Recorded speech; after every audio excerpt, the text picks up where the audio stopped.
Immigration का, because सबसे बड़ा जो इशू बोला जा रहा है कि सिंगापुर का है। जब यहाँ से हम सिंगापुर में एंट्री करते हैं वो चीज़ इंपॉर्टेंट है, वो देखते हैं वहाँ पर। तो क्या वो मुझे अब अलोक करेंगे या नहीं, वो देखने वाली चीज़ है। मैंने कुछ वीडियोस देखे थे कि कम से कम 1 घंटे पहले आपको पहुंचना है, तो ऐसा कुछ नहीं है, 30-35 मिनट पहले पहुंच जाओगे तब भी कोई इशू नहीं है। तो यहाँ पर आप देख सकते हो, अगर आप सिंगापुर से आ रहे हो तो सुबह 8:15 बजे से स्टार्ट है, ये हॉरिजॉन फास्ट फेरी है। तो ये आपको इतने सारे जो है यहाँ पर क्रूज भी हैं, बोट्स भी हैं, वो सारे आपको दिख रहे होंगे यहाँ पर, ये आप देख सकते हो। इमिग्रेशन वाले इस तरीके से अलग कमरे में ले जाते हैं, अगला कमरे में बंद कर देते हैं, बिठा देते हैं। लेकिन मेरे साथ पहला एक्सपीरियंस था जिंदगी का, 14 कंट्री में एक्सप्लोर कर चुका हूँ। तो दोस्तों मैं रेडी होने के लिए अभी इंडोनेशिया से, यानी कि बाताम से सिंगापुर, और कल मेरी फ्लाइट है सिंगापुर से जापान की। तो जो स्टोरी है वो सुनाता हूँ अभी। काफ़ी ऐसे क्वेश्चन रहते हैं कि अगर हम सिंगापुर से इंडिया आते हैं, बाताम आते हैं इंडोनेशिया, और यहाँ से फिर वापस जाते हैं, तो क्या हमें एंट्री मिल जाएगी या नहीं। पिछले वाले वीडियो मैंने क्लियरली बताया है, जो कि मेरा बाताम में मैं आया था सिंगापुर से। अभी मैं हूँ स्टारबक्स में, यहाँ पर जस्ट अभी वर्क एंड कॉफ़ी टाइम मेरा हो चुका है। 10:45 की मेरी फेरी है, 30 मिनट रिमेनिंग है उसके अंदर निकलने में, लेकिन उससे पहले 20-25 मिनट पहले वो क्लोज कर देते हैं गेट को। तो मैं निकल रहा हूँ यहाँ से, और बाकी की जो अपडेट है मैं पहुँच के आपके साथ में शेयर करता हूँ कि कैसा मेरा एक्सपीरियंस रहा सारी चीज़ों का। तो दोस्तों चेक इन मैंने कंप्लीट कर लिया है। यहाँ पर हार्डली की 2 या 3 मिनट लगे मेरे, मैक्सिमम 5 मिनट्स चेक इन। उसमें आपका लगेज चेक करते हैं, वो इमिग्रेशन सब कुछ मैक्सिमम 5 मिनट्स में मेरा कंप्लीट हो चुका है। जब मैंने आपको शेयर किया था उस टाइम पे 10:15 हो रहे थे, उसके बाद मैं निकला तो अभी 10:25 है यहाँ पर, ठीक है 10:25। तो 10 मिनट के अंदर मैंने वहाँ से अपना लैपटॉप ऑफ किया, बाकी सारे काम किए, उसके बाद यहाँ पर आ गया था। कॉमन क्वेश्चन हमारे माइंड में आते हैं कि अगर हम सिंगापुर से इंडोनेशिया आते हैं यहाँ पर बाताम में, और हम वापस जाते हैं, तो देखो मेरा सिंगापुर का मल्टीपल एंट्री वीजा है, लेकिन यही क्वेश्चन मेरे माइंड में था, और इसी वजह से मेरा फ्रेंड, मेरा दोस्त मेरे साथ में नहीं आया कि कहीं कोई इशू ना कर दे। मैंने बोला कि चलो भाई देखते हैं, एक्सपीरियंस लेते हैं, वो नहीं माना, तो मैं अकेला आ गया था। तो 2 नाइट मेरा यहाँ पे स्टे था, आज की रात मेरा वहाँ पे स्टे है। 4 बजे मुझे सुबह एयरपोर्ट पहुँचना है, अर्ली मॉर्निंग। तो रात को, दिन में तो शायद मैं एक्सप्लोर करूँगा सारा सिंगापुर, रात को देखता हूँ, शायद मैं सोऊंगा नहीं, आज फ्लाइट में ही सोऊंगा।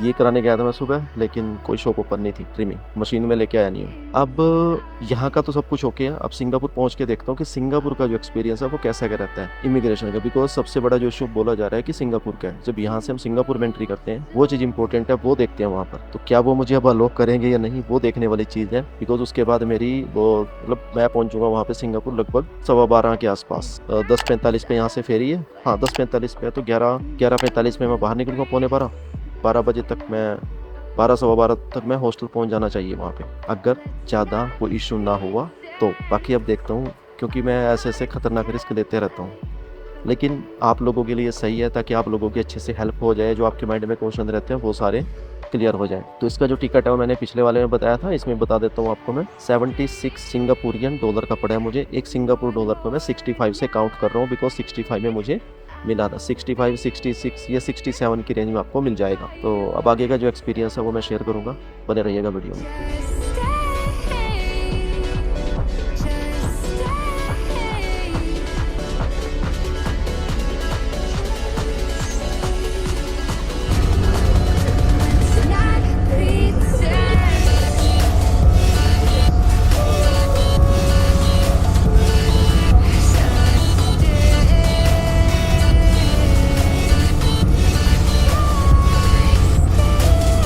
दोस्तों एक चीज़ मुझे काफ़ी अच्छी लगी है और बहुत ज़्यादा इंपॉर्टेंट भी है, जो कि मैं आपको बताऊंगा। इसका टाइम था 10:45 का, और 10:42 पे निकल चुकी थी, यानी कि पैसेंजर्स आए, कंप्लीट हो गए इनकी बोर्डिंग और निकल चुकी थी। सीटें आप देख सकते हो, कुछ इस तरीके से आपको जो सीटें हैं वो देखने को मिलेंगी।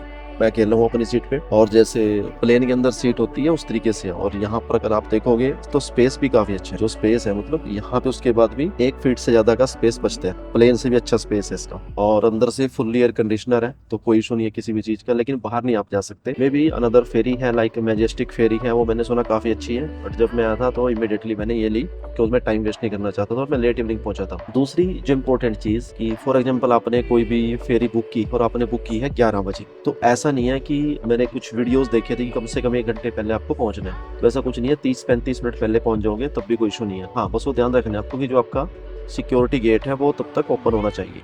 नंबर 2, अगर आप लेट भी हो जाते हैं कि 5 मिनट रह गए, 10 मिनट रह गए, तब आप पहुंचे हो और वो निकल गई, तो ऐसा नहीं है कि आपके पैसे मर गए या डूब गए, नहीं, दूसरे वाली में चले जाओ। मतलब आपका 10 बजे का टाइम था, वो आपसे निकल गई, उसके बाद 1 घंटे बाद है 11 बजे, 1, सवा 1, 1.5 घंटा मैक्सिमम इतना टाइम के गैप में है। मतलब 50 मिनट का 1 घंटे का गैप है इतना, लेकिन इतने का पता नहीं चलता आधा घंटे फिर भी मिलेगा आपको, क्योंकि 30 मिनट पहले एटलीस्ट आपको वहाँ पे होना चाहिए। 15 से 20 मिनट पहले ही गेट को बंद कर देते हैं, बाकी की जो फॉर्मेलिटीज है उनको पूरी करनी पड़ती है। तो उस चीज़ का आप लोगों ने ध्यान रखना, यही इंपॉर्टेंट है कि काफ़ी लोग ये सोचते हैं कि अगर निकल गई तो भाई दोबारा पैसे भरने पड़ेंगे, या मैं नहीं पहुँच पाया तो क्या होगा। कोई इशू नहीं है। और बहुत से लोग ये सोचते हैं कि मैं ऑनलाइन नहीं बुक करना चाहता, मैं अपनी कार्ड की डिटेल नहीं शेयर करना चाहता, ये ऐसा कुछ भी है, या कैश में ही आप डील करना चाहते हो तो आपके पास कैश है तो आप काउंटर पर आकर टिकट परचेज कर सकते हो। आप 40 मिनट पहले भी आओगे, 40 मिनट पहले भी आप टिकट परचेज करके अपनी फेरी को कैच कर सकते हो।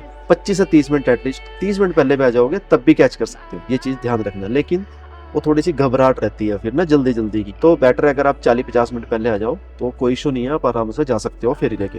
तो फेरी के इनके डिफरेंट टाइमिंग्स हैं, अगर आप इंटरेस्टेड है चलो मैं शो कर ही देता हूँ, तो वो हो सकता है कि कुछ लोगों के लिए जो है वो हेल्पफुल हो जाए। तो यहाँ पर आप देख सकते हो, अगर आप सिंगापुर से आ रहे हो तो सुबह 8:15 बजे से स्टार्ट है। ये हॉरिजॉन फास्ट फेरी है, हॉरिजॉन फास्ट फेरी हार्बर बे फेरी टर्मिनल। एक हार्बर बे है, फेरी टर्मिनल एक और है, तो मैं यही यूज किया है और इसका मैंने काफी अच्छा सुना था, तो मुझे कोई इशू नहीं आया। तो 8:15 से स्टार्ट है, उसके बाद 9:10, फिर 10:15, ये आप देख सकते हो 1 घंटे गैप के अंदर उधर से है। लास्ट फेरी का 9:35 सेम।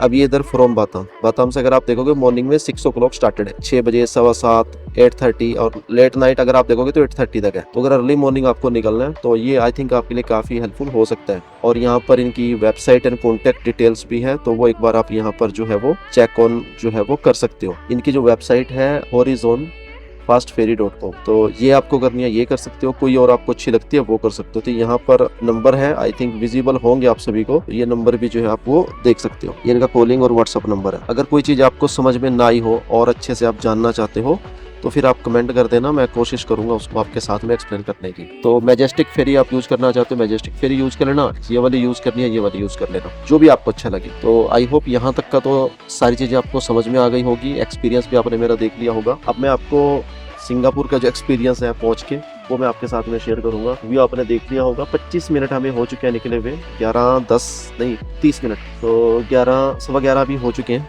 11:15, और आधा घंटा हमें हो चुका है। यस, यहाँ पे 12:15 है, मतलब इंडोनेशियन टाइम नहीं रहा, सिंगापुर टाइम स्टार्ट हो चुका है, बिकॉज हम सिंगापुर बॉर्डर पे आ चुके हैं। 10 से 15 मिनट में जहाँ तक मुझे उम्मीद है हम पहुँच जाएंगे। बाकी जो आउटसाइड का व्यू है वो अब आप यहाँ पर देख सकते हो। तो ये आपको इतने सारे जो है यहाँ पर क्रूज भी हैं, बोट्स भी हैं, वो सारे आपको दिखते होंगे यहाँ पर, ये आप देख सकते हो। एनीवे, बाकी का जो एक्सपीरियंस है मैं सिंगापुर एयरपोर्ट पर पहुंचकर अब आपके साथ में आगे का शेयर करता हूँ। तो दोस्तों मैं आ गया था सिंगापुर, और जो मेरा एक्सपीरियंस है वो कुछ खास जो है वो नहीं रहा था। वीडियो मैंने रिकॉर्ड किया था पहले, लेकिन वो डिलीट हो गया था। मैं दोबारा वीडियो रिकॉर्ड कर रहा हूँ आप लोगों के लिए, इंडिया का ये वाला वीडियो। तो मैं जब सिंगापुर पहुंचा तो वहां पर सबसे पहले जैसे लाइन में लगते हैं कि सिंगापुर में हम पहुंच गए, और उसके बाद एयरपोर्ट पर क्या करते हैं, हम उनको चीजें शो करते हैं, अपने डॉक्यूमेंट्स। सिंगापुर से जो मेरा इंडोनेशिया वाला ट्रिप था वो ठीक था, उसमें कोई इशू नहीं हुआ। लेकिन जब मैं इंडोनेशिया से सिंगापुर आया तो दोबारा उसे पासपोर्ट मैंने रखा, तो उन्होंने बोला कि नहीं आप यहाँ से नहीं जा सकते। तो वहाँ पे एक तमिल की थी, इंडियन ही, उन्होंने अफसर से रिक्वेस्ट की कि आप दोबारा चेक करो। उन्होंने बोला नहीं, तो उन्होंने मुझे एक अलग भेज दिया एक स्टाफ के साथ में कि आप वहाँ पे जाओ एक अलग कमरे में। तो गया वहाँ पे, जाके उन्होंने बिठा दिया। वहाँ पर 2 लोग पहले से बैठे हुए थे, अलग कमरे में बिठा दिया। मैं बहुत ऐसे सुना था मैंने कि भाई इमिग्रेशन वाले इस तरीके से अलग कमरे में ले जाते हैं, अलग कमरे में बंद कर देते हैं, बिठा देते हैं। लेकिन मेरे साथ पहला एक्सपीरियंस था जिंदगी का। 14 कंट्री में एक्सप्लोर कर चुका हूँ, इंक्लूडिंग यूरोप, जिसमें स्विट्जरलैंड भी है। तो ये मेरा पहला एक्सपीरियंस था। तो जाके मुझे बिठा दिया वहाँ पे, और 5 मिनट हुए होंगे बैठे हुए, तभी एक 14 बंदों का ग्रुप और आ गया, जिसमें आई थिंक 10-11 लेडीज थी और 3-4 जेंट्स थे। अब वो भी वहीं पे बैठ के आके, तो टोटल हम वहाँ पे 16 लोग हो गए। वहाँ पे एक दूसरे से बात नहीं कर सकते, फोन आप हाथ में लेके ना मैसेज कर सकते हो ना फोन पे बात कर सकते हो, फोन अलाउड नहीं है, फोटोग्राफी अलाउड नहीं है, अंदर कुछ नहीं कर सकते, क्योंकि भाई वो सिक्योरिटी वाले हैं बहुत, और सिंगापुर तो वैसे भी काफी स्ट्रिक्ट है। तो बैठे रहे 5 मिनट के बाद फिर पुलिस वाला आया, उनसे कुछ पूछा, पूछ के उनको और कहीं और ले गए अलग कमरे में, सारे बंदों को। वहां पे मैं अकेला रह गया। फिर मैंने पूछा कि मुझे भी इनके साथ जाना है, उन्होंने बोला नहीं आप बैठे रहो, तो मैं बैठे रहा। उसके बाद लगभग 15-20 मिनट और बैठा रहा मैं, तो टोटल 20 से 25 मिनट बैठा वहां पे। फिर उन्होंने वहां से, मतलब वो आया एकदम से आके, उन्होंने मुझसे बोला कि आप बाहर आ जाओ। मैं आ गया। उन्होंने पूछा कि किस काम से आए हो, मैंने बोला घूमने आया हूँ भाई, और अभी उससे पहले यहाँ से कहाँ जाना है, मैं क्या जापान जाना है। कह रहे ठीक है। कह रहे सिंगापुर की होटल की बुकिंग है, मैंने बोला हाँ है। तो फिर उन्होंने बताया कि जब दोबारा हम यहाँ पे आते हैं तो एक एक इनका अराइवल का कार्ड रहता है, आईसीए कुछ ऐसा बोलते हैं शायद उसे, तो वो हमें हमेशा फिल करना होता है। जब मैं इंडिया से गया था तो मैंने अपने ट्रैवल एजेंट को बोल दिया, उसने फिल कर दिया था, तो मुझे कोई इशू नहीं हुआ। लेकिन जब मैं अराइवल कार्ड बोलते हैं उसे, लेकिन जब मैं दोबारा इंडोनेशिया सिंगापुर एंटर हुआ तो मैंने नहीं फिल किया था, उसकी वजह से उन्होंने मुझे बिठाया। फिर वो मुझसे फॉर्म फिल कराया, फॉर्म फिल करवा के उन्होंने होटल की बुकिंग, मेरा पासपोर्ट नंबर, मेरा नाम, सारी चीजें उन्होंने मांगी। सब देखकर वहां पे बुकिंग करके उसके बाद उन्होंने मुझे मेरा पासपोर्ट दे दिया कि आप जाओ। तो ये वाली सबसे बड़ी मिस्टेक थी, जो मतलब लोग डर जाते हैं, लेकिन वैसे ऐसी कोई दिक्कत नहीं है कि बदतमीजी से बात की, कुछ नहीं, बड़े रिस्पेक्ट के साथ में जैसे करते हैं। तो एक्सपीरियंस मतलब ये भी अच्छा रहा, बहुत चीज़ें सीखने को मिलती हैं। लेकिन अलग कमरे में ले गए तो वो थोड़ा सा एक छोटा सा डर जो है वो हल्का सा तो लगता है, लेकिन सबसे बड़ी दिक्कत उसके नाम की होती है जो वहां पर वर्किंग के लिए आ रहा हूँ। अब मेरी तो जैसे मैं वापसी आया, फिर एक नाइट की थी मेरी, एक नाइट के बाद मुझे निकलना था जापान, तो मुझे इतनी प्रॉब्लम नहीं हुई। लेकिन जो टूरिस्ट वीजा पर वर्क करने जाते हैं उनके नाम की प्रॉब्लम हो जाती है, जो कि डिपोर्ट होते हैं, डिपोर्ट होके दोबारा अपनी कंट्री में आ जाते हैं। तो लेकिन मेरा ओवरऑल सारा एक्सपीरियंस अच्छा रहा। आई होप आप लोगों को भी समझ में आ गया होगा कि जब भी वहां पर आओ तो जो अराइवल कार्ड है वो आपको पहले से फिल करना। अगर अराइवल कार्ड नहीं फिल करोगे तो आपको भी ऐसे कमरे में लेके जा सकते हैं। इनविथ ये था मेरा ओवरऑल एक्सपीरियंस इंडोनेशिया सिंगापुर का। आई होप सारी चीजें आपको समझ में आ गई होगी। फिर भी कोई क्वेश्चन हो, सजेशन हो, कमेंट करके पूछिएगा। Thanks for watching. मैं ग्लोबल राष्ट्रीय जल्दी ही फिर आपसे एक नेक्स्ट व्लॉग के अंदर जो है मिलता हूँ, सिंगापुर को एक्सप्लोर करता हूँ। Thank you.